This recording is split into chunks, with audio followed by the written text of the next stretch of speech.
Iniciar una investigación documental siempre requiere hacer las preguntas difíciles, esas que rompen con todo lo establecido. Claro. Así que, revisando los apuntes y textos originales que tenemos hoy sobre la mesa para este análisis a fondo, quiero plantear una pregunta impactante desde el primer segundo. ¿Quién era realmente el ángel más poderoso antes de la caída? Pues, es la pregunta fundamental para entender todo esto. Y la respuesta desentierra un misterio inmenso que ha estado frente a nuestros ojos todo el tiempo, pero que curiosamente ha sido oscurecido por siglos de interpretaciones puramente humanas. Exactamente. Es fascinante profundizar en estos documentos porque te plantean un escenario radical. O sea, ¿qué pasaría si todo lo que creíamos saber sobre la jerarquía angelical estuviera completamente equivocado? Un cambio de paradigma total. Esas imágenes clásicas que tenemos desde la infancia, ya sabes, de nubes, arpas doradas y coros perfectamente ordenados por tamaño y rango, fueran solo un espejismo. Y la realidad que muestran las fuentes es que la tradición ha distorsionado gravemente nuestra visión de la jerarquía angelical. La historia popular, el arte, la literatura, todo eso ha simplificado tanto los textos antiguos que básicamente perdimos de vista la estructura real del poder celestial. Totalmente. Perdimos el contexto original. Así es. Lo que haremos hoy, basándonos en esta excelente recopilación de fuentes, es desmantelar esas ideas preconcebidas. Vamos a revelar la verdadera jerarquía angelical, esa que siempre ha estado oculta a simple vista en los manuscritos originales. Pues no se hable más. Investiguemos la evidencia bíblica. De acuerdo. Si desglosamos estos textos, descubriremos 5 verdades impactantes que han estado ocultas por siglos. Y para hacerlo de manera rigurosa, no vamos a depender de tradiciones medievales. Que es lo que siempre pasa, ¿no? Exacto. Ni de pinturas renacentistas o mitos populares. Vamos a ir directamente a la fuente. Los textos originales en hebreo y griego, analizando el contexto histórico puro, para entender verdaderamente cómo operaba esta dimensión y cuál es la auténtica naturaleza de la batalla espiritual descrita en estos libros. Me parece perfecto. Y para quien nos compartió todos estos apuntes, buscando respuestas claras, y para toda nuestra audiencia, si quieren que se revelen misterios bíblicos, están en el lugar correcto. La invitación es a suscribirse para no perderse ninguna investigación. Es un gran momento para hacerlo. Es increíble cómo al ir quitando capas de tradición, la realidad detrás de la jerarquía angelical empieza a tomar una forma completamente distinta. Pero para entender esto a fondo, volvamos a los siglos 5 o 6, a la mente de un teólogo y pensador conocido como Pseudo Dionisio el Areopagita. A ver, pausa rápida para dar un poco de contexto a quien nos escuche. ¿Quién era exactamente este personaje y por qué tiene tanto peso en lo que creemos hoy? Claro. Pseudo Dionisio fue un autor anónimo que escribió bajo el nombre de un converso ateniense del apóstol Pablo. Lo que él hizo fue tomar la filosofía neoplatónica de su época. La que imaginaba el universo como emanaciones o niveles, ¿cierto? Esa misma, niveles que descendían desde Dios, y la mezcló con la teología cristiana. Él fue quien creó una estructura sumamente rígida, un organigrama que terminó dominando la teología por siglos, influyendo brutalmente en cómo el mundo entero percibe la jerarquía angelical hasta el día de hoy. Pero aquí es donde la cosa se pone extraña. Así es. Esto es lo que la mayoría de la gente no sabe y lo que los textos originales dejan muy claro.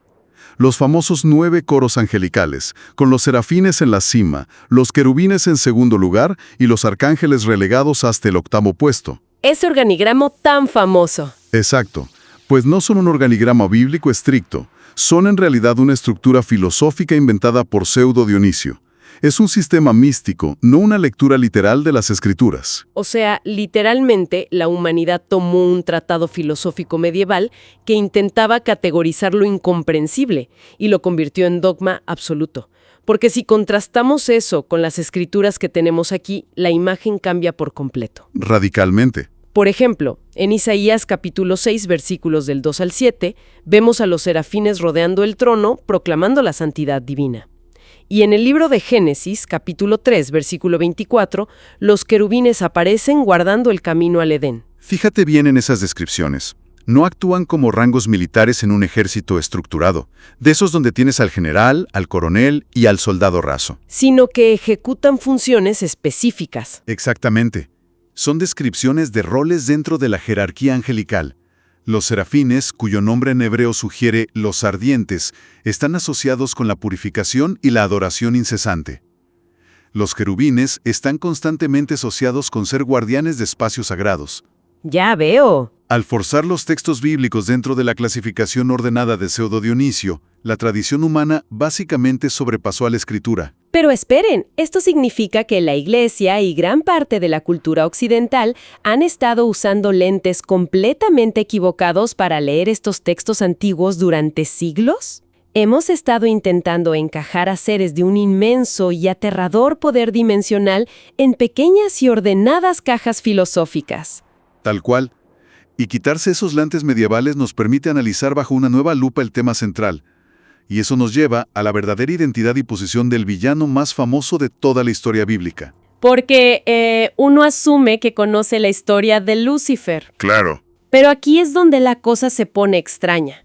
Cuando vas al texto original, es otra cosa completamente distinta. Prepárense para esto, porque Lucifer no era simplemente un ángel más dentro de una multitud celestial genérica en la jerarquía angelical, ni un simple rebelde. Cuando leemos Ezequiel 28, en los versículos del 12 al 15, el texto lo describe con una magnificencia verdaderamente abrumadora. Se le llama, y cito, el sello de la perfección, alguien que estaba literalmente lleno de sabiduría y acabado en hermosura. La evidencia en las lenguas originales es fascinante.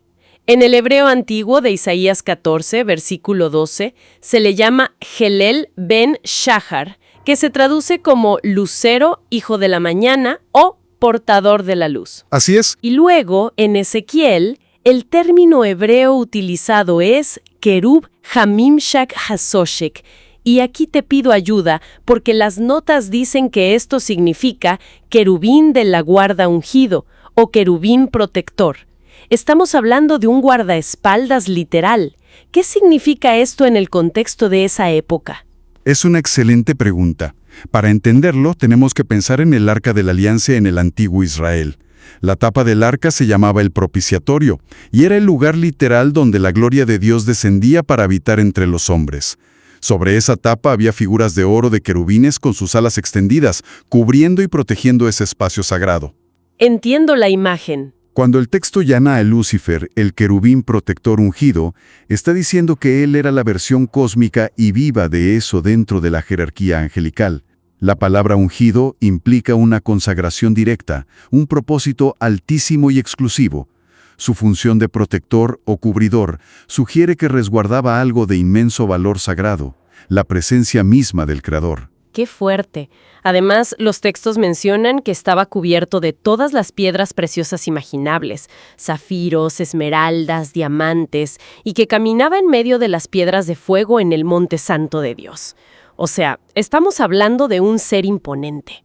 Su posición en la jerarquía angelical original no tenía paralelo. Era deslumbrante. Pero esperen, esto significa que Lucifer tenía acceso directo e ininterrumpido sobre el mismísimo propiciatorio celestial. Su poder era absolutamente intrínseco, derivado de su propia perfección física y espiritual en el momento de su creación. O sea, él no era un mero súbdito del montón, era la obra maestra del universo visible e invisible. Y eso, lógicamente, levanta la gran incógnita de toda esta investigación y nos lleva a una contradicción aparente. Si Lucifer era verdaderamente el sello de la perfección, el ser creado más imponente y poderoso de la jerarquía angelical original, ¿por qué no era él el comandante general del ejército celestial?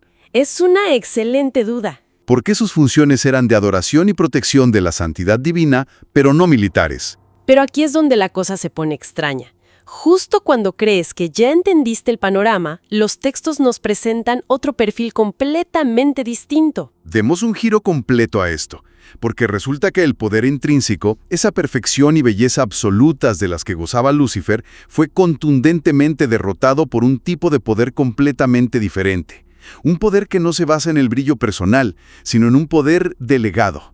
Interesante. Y aquí es donde entra en escena de manera espectacular la figura de Miguel. El texto original revela algo impactante sobre él. Sí, lo tengo aquí en las fuentes. Si miramos la carta de Judas, capítulo 1, versículo 9, se utiliza la palabra arcángel para referirse a Miguel. y según las notas en el griego original, el prefijo es arcon, que literalmente significa jefe o principal. Exacto, una autoridad suprema. Y luego, en el libro de Daniel, capítulos 10 y 12, se le llama por su nombre hebreo, Micael, que más que un nombre es una pregunta en sí misma. ¿Quién es como Dios? Y algo clave es que las escrituras no lo pintan como un corista con un arpa, sino como el gran príncipe guerrero que se levanta para defender a Israel y liderar las huestes celestiales. Es un contraste abismal dentro de la jerarquía angelical. Miguel ejerce una autoridad ejecutiva, puramente militar. Su poder no emana de haber sido creado como un sello de perfección deslumbrante y cubierto de joyas. Su inmenso poder viene de su capacidad de combate y, sobre todo, de su lealtad inquebrantable a la voluntad divina. Es decir, son naturalezas de poder muy distintas. Totalmente. Mientras Lucifer representaba el apogeo del poder intrínseco de lo que él era por sí mismo, Miguel representa el poder delegado, la fuerza que se le otorga para ejecutar una misión dentro de la jerarquía angelical. Pero, esperen. Esto significa que en el épico conflicto que se describe en Apocalipsis capítulo 12, versículos del 7 al 9, el ángel intrínsecamente más perfecto y hermoso que era Lucifer fue expulsado y derrotado en batalla cuerpo a cuerpo por el ángel más leal, que es Miguel. Así es la narrativa textual. Es un paradigma brutal. En la verdadera jerarquía angelical, la lealtad ejecutiva y la sumisión vencen por completo a la perfección creada y al poder inherente. Definitivamente. Y haciendo una pequeña pausa en este análisis, animamos a toda la audiencia a interactuar en los comentarios. Nos encantaría leer qué piensan sobre esta revelación de la jerarquía angelical. ¿Conocían este choque de poderes entre Miguel y Lucifer? Dejen sus opiniones. Leeremos con mucho interés esas aportaciones. Y eso nos lleva a observar que, si nos detenemos a pensar en la profundidad de estos textos, nos damos cuenta de que existe un tercer tipo de poder operando en la jerarquía angelical. Además del militar y el intrínseco. Sí, uno que rompe todos los esquemas, que casi nadie ve venir y que cambia por completo las reglas del juego dimensional. Pero aquí es donde la cosa se pone extraña, porque si seguimos leyendo nuestras fuentes, nos topamos con otro personaje central que opera de una manera completamente distinta en la jerarquía angelical. No usa espadas ni está cubierto de esmeraldas. Pero esperen, se pone más interesante, porque existe un poder fenomenal que no requiere espadas forjadas en el fuego celestial, ni depende de una perfección intrínseca o joyas preciosas. Hablamos del asombroso poder de alterar la narrativa de la historia humana a través de la revelación divina pura.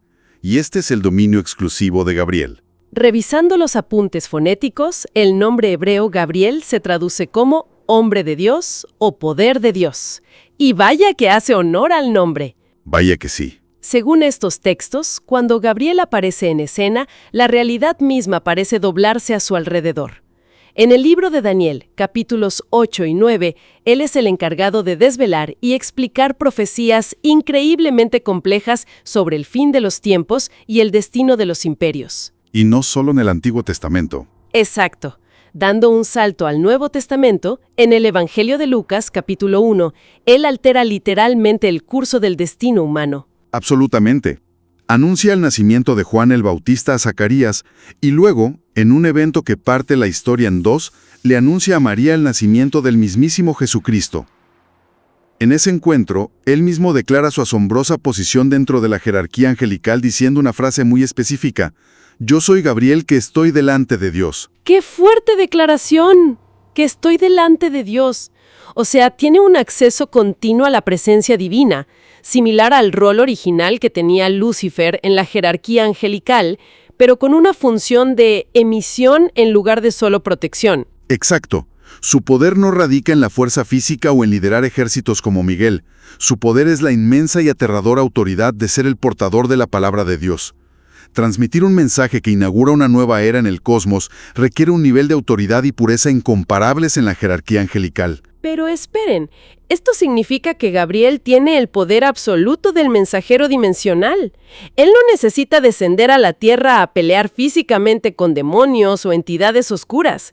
Él cambia el curso del universo entero, determina el surgimiento y la caída de imperios y marca el destino de la humanidad simplemente pronunciando la voz del Creador.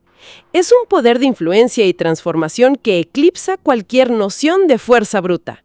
Y eso nos lleva inevitablemente a la pieza final de este enorme rompecabezas celestial.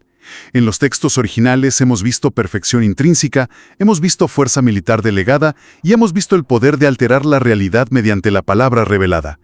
Pero falta comprender el motor detrás de todo este complejo sistema en la jerarquía angelical. Pero aquí es donde la cosa se pone extraña. Hagamos el ejercicio de lógica con los documentos. Si analizamos a Lucifer antes de su caída, a Miguel y a Gabriel, vemos que cada uno parece tener un poder absoluto, casi infinito en su área de especialidad dentro de la jerarquía angelical. Así parece a simple vista. Entonces, si se diera un choque de dimensiones, ¿quién gana realmente? ¿De quién es realmente el poder absoluto? Todo lo que acabamos de decir. Hay más. Porque la realidad textual que arrojan estos documentos es que ningún ángel, sin importar su rango, gloria, antigüedad o función en la jerarquía angelical, tiene poder verdaderamente autónomo.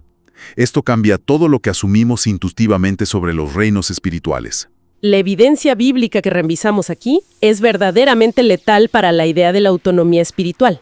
Totalmente letal. En el Nuevo Testamento, en la carta a los Colosenses, capítulo 1, versículo 16, y en Efesios, capítulo 1, versículo 21, se dicta de manera categórica que absolutamente todos los tronos, dominios, principados y potestades, Todos los niveles imaginables dentro de la jerarquía angelical. sí, todos, fueron creados por Cristo y para Cristo. Exactamente. Y ahí radica el error fatal de Lucifer, tal como lo relata dramáticamente Isaías capítulo 14. Él sucumbió a la ilusión de la autonomía.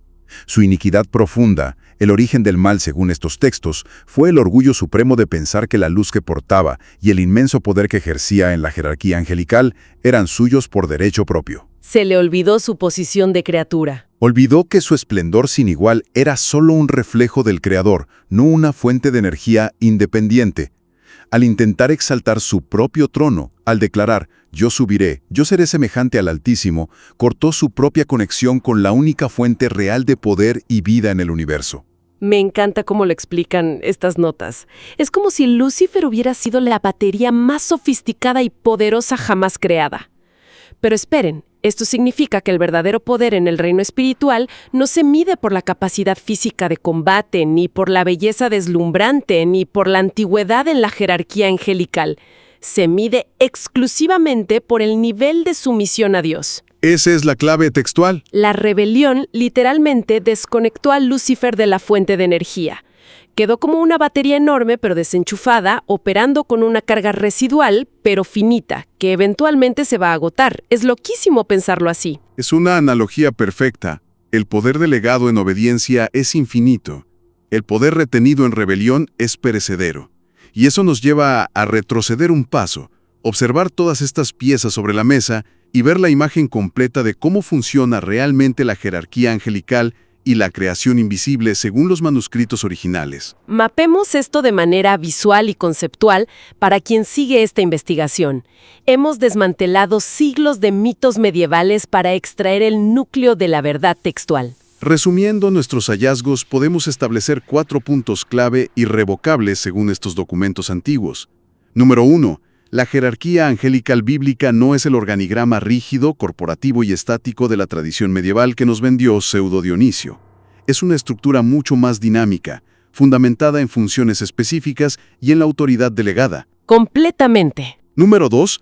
Los textos originales muestran que Lucifer no era el comandante militar supremo de la jerarquía angelical, sino que poseía un poder de perfección intrínseca incomparable, sirviendo como el glorioso querubín ungido protector de la santidad divina. Y vaya que lo perdió todo. Número 3. Miguel ejerce un poder militar inmenso y delegado, cimentado puramente en su lealtad absoluta y sumisión a Dios, lo que le permitió en última instancia expulsar al querubín caído de su posición en los cielos. El triunfo de la obediencia. Y número 4. Gabriel ejerce en la jerarquía angelical el majestuoso poder transformador de portar la revelación y la palabra divina, alterando literalmente el tejido de la realidad y la historia humana sin desenvainar una espada. Si alguien en nuestra audiencia acaba de aprender algo nuevo sobre los misterios celestiales y la verdadera jerarquía angelical, la recomendación es suscribirse para descubrir más misterios bíblicos directamente desde los textos originales. Es la mejor forma de apoyar estas investigaciones. Y ahora, toda esta investigación exhaustiva sobre textos antiguos, idiomas muertos y seres dimensionales nos obliga a hacer la conexión más importante de todas, la aplicación práctica de la jerarquía angelical. Esa es la pregunta crucial para aterrizar todo esto. Después de diseccionar raíces en hebreo antiguo, de desmentir tradiciones del siglo VI y de entender los roles de Gabriel y Miguel en la jerarquía angelical, ¿qué significa todo esto para nosotros hoy? ¿Cómo se aplica toda esta cosmología a la realidad diaria? Significa que no estamos hablando meramente de un concepto abstracto de alta teología o de un debate académico inofensivo.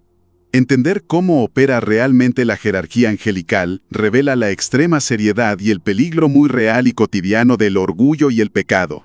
Es un balde de agua fría para el ego humano. Sin duda, pensemos profundamente en esto. Si el ser más perfecto, hermoso, sabio y poderoso de todo el cosmos, el sello de la perfección, cayó fulminado y perdió todo su estatus glorioso en la jerarquía angelical simplemente por dar lugar al orgullo y a la autoexaltación en su interior, es un recordatorio severo de que debemos estar vigilantes constantemente.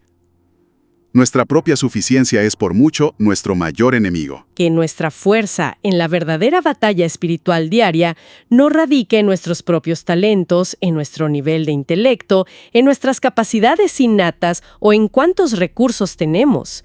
Del mismo modo que el inmenso poder de Miguel para derrotar a Lucifer no venía de haber sido creado más hermoso o de estar adornado con joyas de fuego. Venía de otro lugar completamente distinto. El poder verdadero, inquebrantable, emana de la obediencia pura y simple.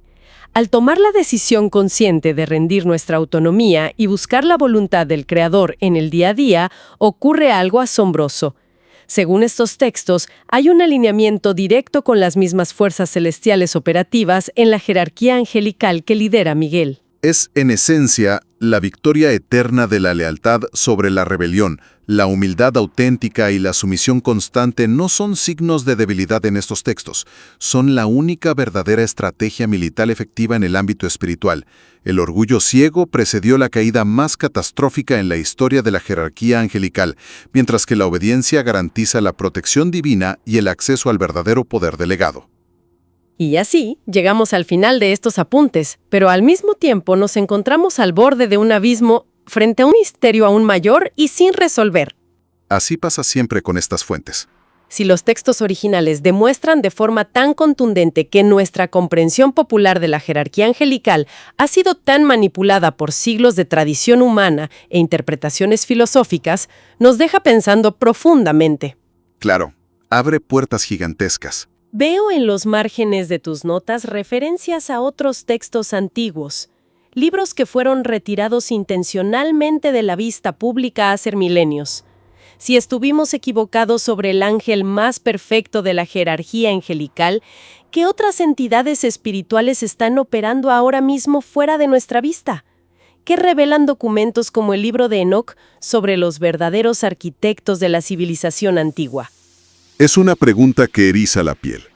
Y para quienes descubrir la verdad sobre la jerarquía angelical resonó profundamente hoy, los invitamos a suscribirse y activar la campanita. Dejen un comentario con lo que más les impactó sobre la jerarquía angelical y denle me gusta al video. El próximo episodio revela los profundos misterios del libro de Enoc. Su interacción difunde estas verdades y hace posible que sigamos investigando. Quizá ese misterio del libro de Enoc sea exactamente el eslabón perdido que tengamos que desenterrar en nuestra próxima inmersión profunda. Hasta entonces hay mucho que reflexionar sobre dónde radica realmente nuestro poder.